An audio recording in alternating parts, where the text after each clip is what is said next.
My name is Ajay Shah, and this is the death of brick and mortar stores. In recent history, many have noticed that businesses have started closing their physical locations, leading to the decline of brick and mortar stores.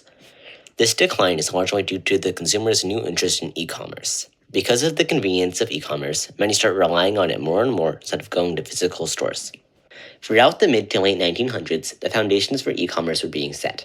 Instead of using the fancy internet we have now, early e-commerce companies used phone lines to facilitate their sales. In 1982, the first e-commerce company was launched.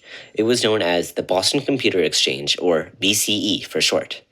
BCE allowed people to buy and sell used computers. They used a dial-up bulletin board system to communicate and manage consumers. This was an early attempt at a later streamlined process. As e-commerce continued to take off, the popularity of online superstores such as Amazon and eBay started to increase. As these stores started to thrive, many of the pre-established retailers started to follow in their footsteps, creating their own online retail websites. As consumers had more and more online options, many failed to see the benefit of going to physical retailers. This eventually led to the decline in physical retail sales. This decline was only fueled by the COVID-19 pandemic.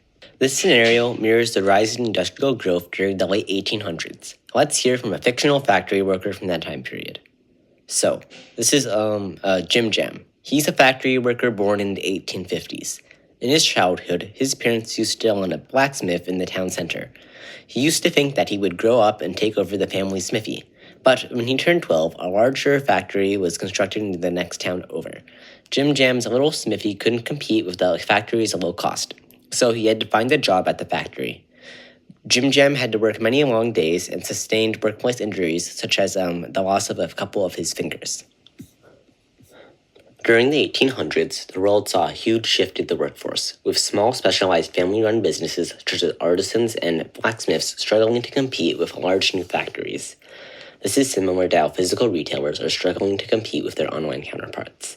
The rise of factory work gave an overall boost to the quality of life for most people, but it also led to increased workplace incidents. In the fictional interview, Jim Jam mentioned that he lost a few fingers while working in the factory.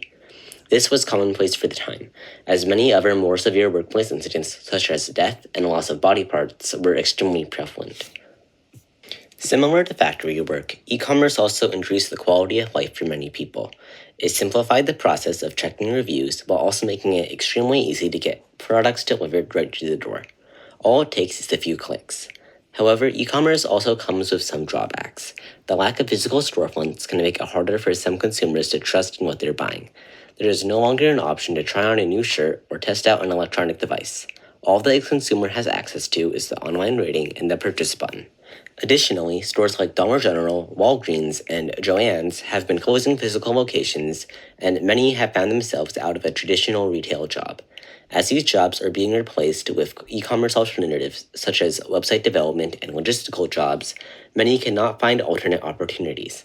The skill set for traditional retail jobs do not carry over to these digital employment options, leading to difficulty finding new jobs.